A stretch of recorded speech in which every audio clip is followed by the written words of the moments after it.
Hello dear students, dear learners. इस class में हम class 12th compulsory English grammar portion conjunctions संयोजक शब्द उसका विस्तृत तरीके से हम पूरी तरीके से पूर्ण मनोयोग से इसको समझते हैं। Let's get started. She saw her son dash ran to hug him. She saw her son and ran to hug him.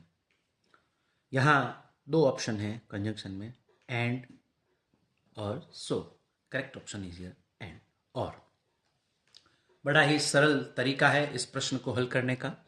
हमें दिए गए वाक्य का हिंदी अनुवाद करना है और जो ऑप्शंस में कंजंक्शंस दिए गए हैं उनके अर्थ यदि हमें ज्ञात हैं तो हमें पूरे में से पूरे अंक आएंगे। पूरे वाक्य को हम सही तरीके से हल कर सकेंगे। Dash it was raining I was playing ludo. While जब बारिश हो रही थी हम लूडो खेल रहे थे। Tell me dash you have seen the keys. Where जहां जहां तुमने चाबियां देखी है मुझे बताओ। जब यह इंटेरोगेटिव सेंटेंस में वेयर होता है WH वर्ड तब उसका आशय होता है कहां, और यहां कंजंक्शन में यह इसका आशय है वेयर जहां। The house is very big yet it is surprisingly clean। yet लेकिन फिर भी जब दोनों भाग है और दोनों में विरोधाभासी भाव अभिव्यक्त हो रहा है तो वहां yet कंजंक्शन का यूज होगा कि घर इतना बड़ा है लेकिन फिर भी उस होने के बावजूद it is surprisingly clean. Dash she is unfit she does the work actively. All दो हालांकि यद्यपि वह अनफिट है लेकिन फिर भी सक्रिय रूप से वह कार्य करती है। Ask her dash she is ready to go for office. If पूछ लिया जाए उससे यदि काश अगर वह तैयार है कार्यालय को जाने के लिए। आई एम श्योर मैं निश्चित हूं, मैं कन्फर्म्ड हूं। I am assured I am sure dash the train is going to depart. Depart means प्रस्थान। That key. The building dash I live in was built in 1920। The building where जहां मैं रहता हूं वह 1920 में बनी थी। Meenu worked hard dash she failed। Yet अभी अभी डिस्कस किया था विरोधाभासी भाव। कठोर परिश्रम किया गया लेकिन फिर भी अनुत्तीर्ण हुई। आई मीन वॉट आई से। मेरा वही अर्थ है जो कुछ भी मैं कह रही हूं अथवा कह रहा हूं, जो कुछ भी वॉट एवर।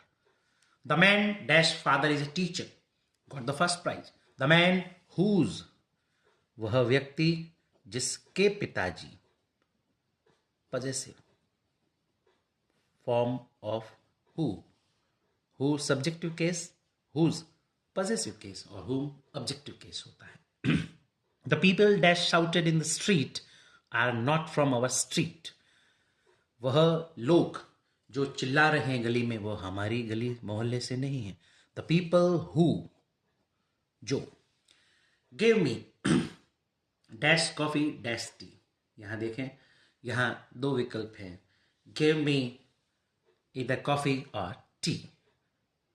Although हालांकि यद्यपि he is very old he enjoys good health के बावजूद उत्तम स्वास्थ्य की प्राप्ति आनंद की अनुभूति हो रही है। Dash teachers dash students has been lost in the thoughts. Both and और ऑप्शन है इधर और। Correct option is this one. या तो टीचर्स या students has been lost in the thoughts have been। The stone is too heavy। Too और to का प्रयोग है और ऑप्शन है फॉर और that. The stone is too heavy to lift it, और यहां यदि सेंटेंस को सो दैट में कन्वर्ट करना है, यहां फॉर दैट नहीं so that. The stone is so heavy that I cannot lift it. यदि हम इसको हटा दें तो यहाँ दिए गए सेंटेंस में the stone is too heavy to lift it, to lift it. I cannot को हटा दें, आई कैनॉट रखें तो सो दैट, चूंकि यहाँ फॉर दैट लिखा हुआ था। He is rich yet he is not happy.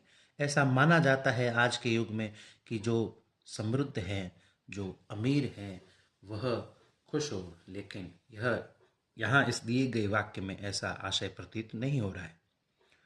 He is educated dash he has no manners, yet ऐसा माना गया है कि जो शिक्षित है उसमें संस्कार और आचरण की शुद्धता होगी, लेकिन यहाँ नहीं है। Yet she likes mangoes dash he likes bananas.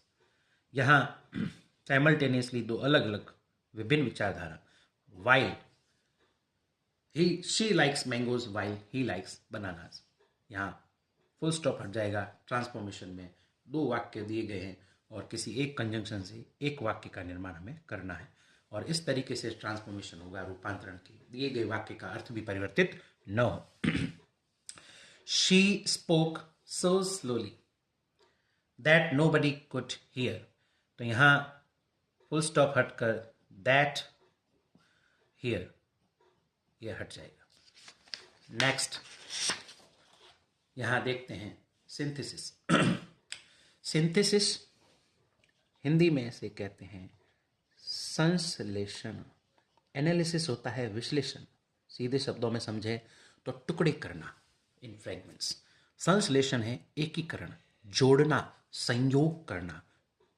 Make compound sentence. She learned all answers, she got first division, first position in the class.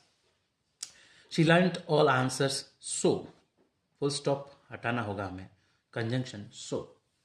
अतः यह कारण बताता है।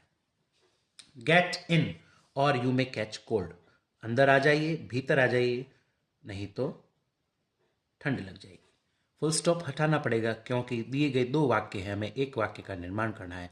असर्टिव सेंटेंस में वाक्य का अंत फुल स्टॉप से होता है, पूर्ण विराम। It was very hot last night, therefore इस कारण therefore I couldn't have a sound sleep. I was ill yesterday dash I couldn't finish my work। यहां दिए गए वाक्य में हमें हमेशा ऐसा नहीं है कि पहले भाग को ही शुरुआत में करना है। यहां दिए गए वाक्य में बिकॉज, क्योंकि, यहां इस प्रश्न को हल करने की जो कुंजी है वह यही है कि दिए गए सेंटेंसेस में हमें जो संयोजक शब्द दिए जाएंगे, जो भी उनके हिंदी अर्थ हमें ज्ञात होने चाहिए और हमें प्रश्न का उत्तर सीधा ही आ जाएगा। I couldn't finish my work because I was ill yesterday। We couldn't buy anything to eat dash the shops were closed. यहाँ फुल स्टॉप को हटाना है। एज का यहाँ आशय है जैसे कि, हम कुछ भी खाने को खरीद नहीं सके क्योंकि दुकानें बंद थी। यहाँ देखें she will go to Jaipur, she will see her father। she will go to Jaipur to see her father। Nitin is tired, he needs rest। Nitin is tired, so he needs rest। It was his birthday and we congratulated him। The earth moves around the sun, my teacher told me। My teacher told me that the earth moves around the sun। दिया गया वाक्य, you are telling a lie, it is known to all। It is known to all that you are telling a lie। I couldn't come because I was tired। मैं थका हुआ था। I shall pardon you, मैं तुम्हें माफ कर दूंगा, क्षमा कर दूंगा, अगर तुम सच बोलो। If I shall pardon you if you tell me the truth, यदि तुम मुझे सत्य बोलो। As soon as, ज्यों ही, जैसे ही, as soon as the thief saw the police, he took to heels। took to heels मतलब भाग खड़ा हुआ। The boy told me a lie. He was not ashamed of himself. The boy who told me a lie was not, क्योंकि he modified who he को ही कर रहा है, तो एक म्यान में दो तलवारें नहीं रह सकती है। इसी आधार पर दिए गए वाक्य में यह कंजंक्शन हम हु का प्रयोग कर रहे हैं, तो फिर इस सर्वनाम की कोई आवश्यकता नहीं है। The boy who told me a lie was not ashamed of himself. शर्मसार होना, लज्जित होना वह नहीं था। You met him, do you remember the place? यहां do you remember the place where you met him, ये करेक्ट ऑप्शन है।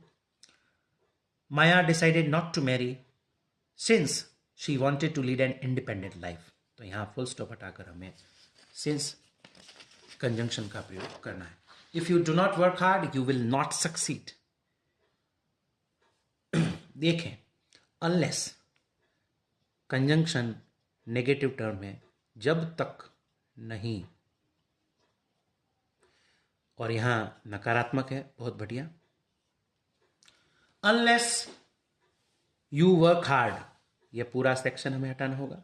Unless you work hard you will not succeed, यहां फिर बीच में कॉमा आ जाएगा। अनलेस को यदि हमें दिए गए वाक्य में प्रारंभ में प्रयोग करना है।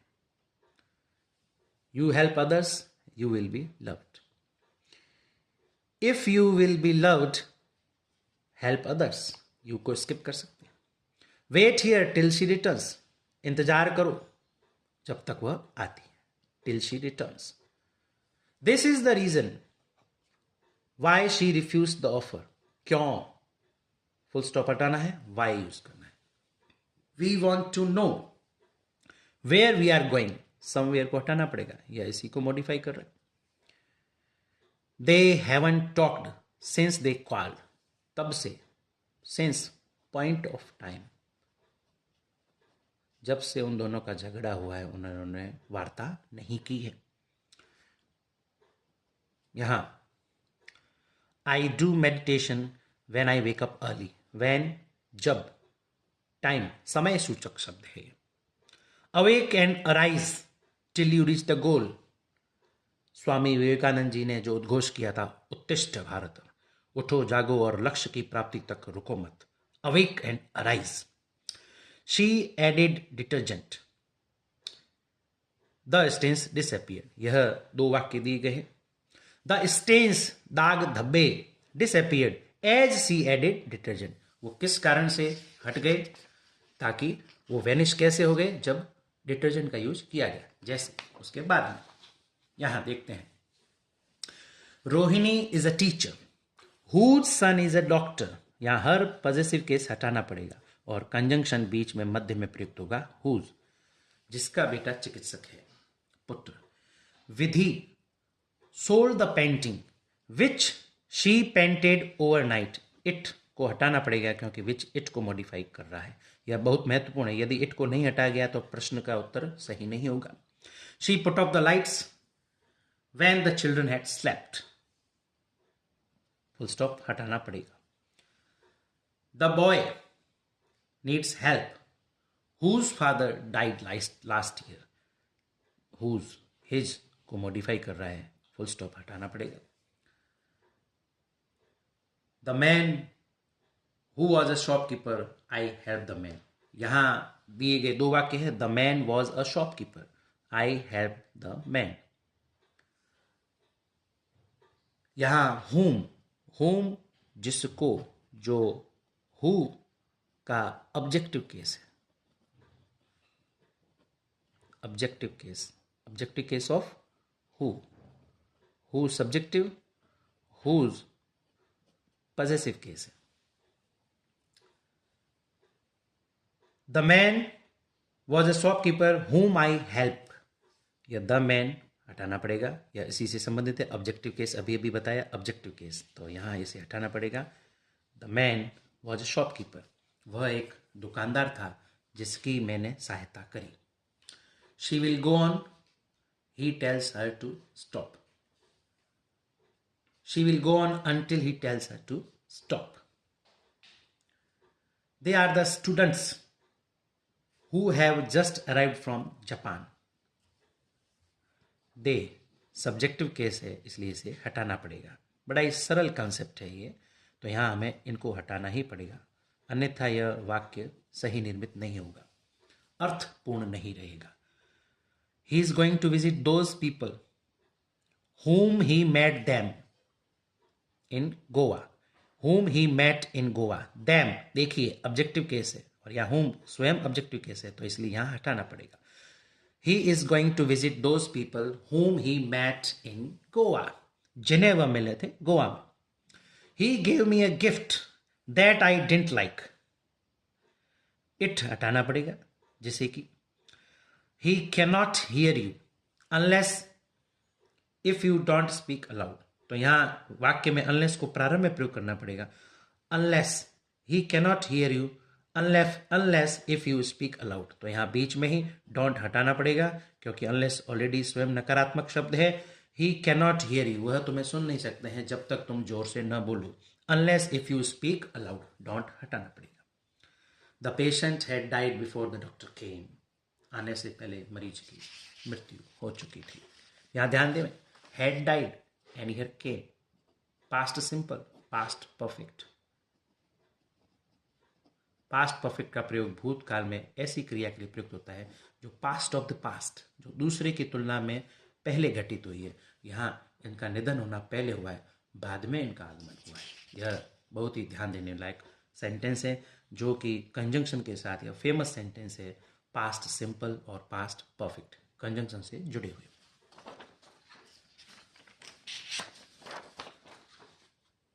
Students who work hard are praised by all, ये डायरेक्ट आंसर्ड है। She always keeps an umbrella in case is the conjunction here, it rains. They gave their daughter everything what she demanded, जो कुछ भी उसने मांग रखी। The girl is demonstrating how to use, how conjunction here. Children do whatever is the conjunction used here, जो कुछ भी। You exercise daily, you will remain fit, यहां कंजंक्शन है if you exercise daily you will remain fit, ये full stop हट जाएगा, if वाक्य के प्रारंभ में लग जाएगा। ये आंसर करेक्ट है। If you exercise daily you will remain fit. My grandfather is over 80, he is very active still.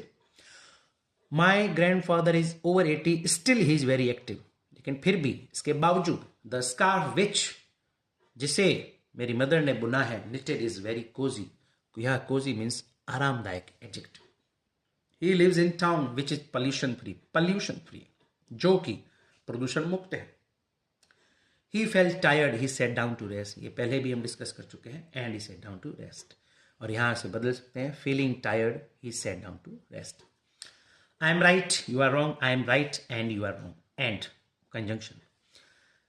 The earth is round, everyone knows it, knows that the earth is round। That conjunction का प्रयोग करना, ये भी पहले discuss हो चुके हैं। यहाँ ये हम पहले इसी वीडियो में डिस्कस कर चुके हैं। I know Mister Verma who, यहाँ ही हट जाएगा और who teaches English, subjective case. The lady is my aunt, her sari is red.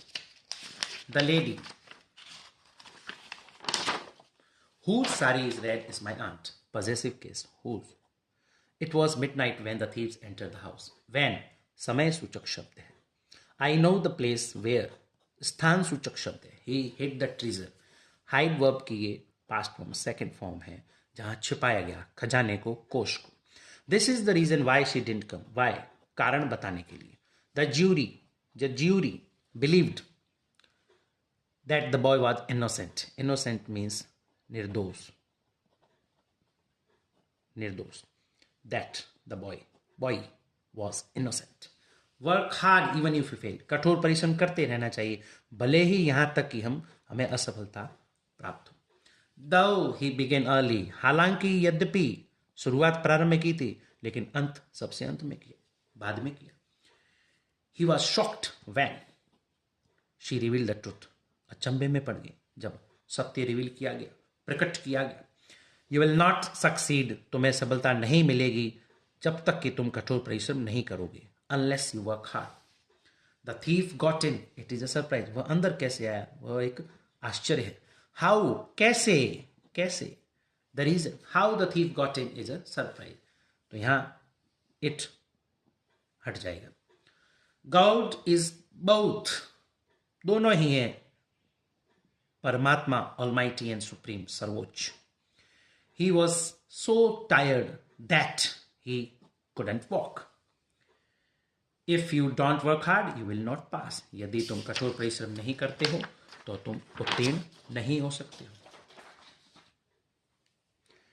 If you tease the dog you will be bitter. This is the man whose courage, his हटाना पड़ेगा, positive case, हम पहले उदाहरणों में समझ चुके हैं. जिसके साहस ने, जिसकी बहादुरी ने हमें बचाया. Whose courage saved us. This is the man whose courage saved us. This is the boy whom you like, objective case. या ऑब्जेक्टिव केस, ऑब्जेक्ट में जो भी लिखा है यहाँ प्रोनाउन हिम हटाना पड़ेगा, फुल स्टॉप हटाना पड़ेगा. और यहाँ देखिए example, we know a lot of boys who play here. तो यहाँ दे सब्जेक्टिव केस को मॉडिफाई कर रहा है हु, तो यहाँ दे को रिमूव करना पड़ेगा, फुल स्टॉप को हटाना पड़ेगा. यही साधारण एक्सरसाइज है यह. We visited the school, my father taught there. We visited the school where, स्थान सूचक शब्द है और दिए गए वाक्य का स्थान सूचक शब्द हमें यहाँ हटाना पड़ेगा. यह answer. My father said something what I couldn't hear, यहाँ व्हाट, दैट को रिमूव करना और फुल स्टॉप हटाना. He will make a mistake, she is sure of that, it हटाना पड़ेगा, फुल स्टॉप रिमूव.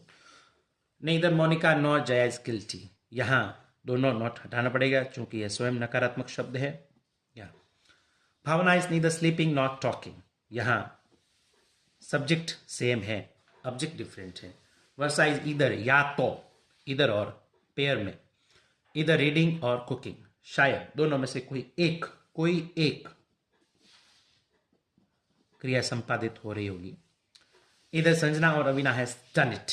यहां देखिए, यहां सब्जेक्ट वर्ब अग्रीमेंट के नियम के अनुसार, कर्ता क्रिया संबंध के अनुसार दोनों में से कोई एक सिंगुलर काउंटेबल नाउन, एक वचन संज्ञा जब सब्जेक्ट है, कर्ता के रूप में है, तो यहाँ क्रिया, सहायक क्रिया भी सिंगुलर लगी है और यह प्रेजेंट परफेक्ट है. Nargis is so innocent that she cannot do any mistake. That conjunction here. की so that को हमें यहाँ परिवर्तित करना है, रूपांतरित करना है to में. Too innocent to do any mistake. It's so cold that we cannot sit out in the open. To और so that को हम चेंज कर सकते हैं बिना अर्थ परिवर्तित किए, दोनों का भाव एक ही रहता है. Neetu was sad because, conjunction is because, full stop हटाना पड़ेगा. She didn't get good marks, अच्छे अंक प्राप्त नहीं हुए. Anu sold the painting which she painted overnight, it हट गया, फुल स्टॉप हटाना पड़ेगा. I haven't taken food since, जब से घर छोड़ा है खाना, पॉइंट ऑफ टाइम, सिंस. यहाँ the man is a culprit, culprit का मतलब होता है अपराधी. The man is the culprit whom the police arrested, जिसको पुलिस ने गिरफ्तार कर लिया है. ही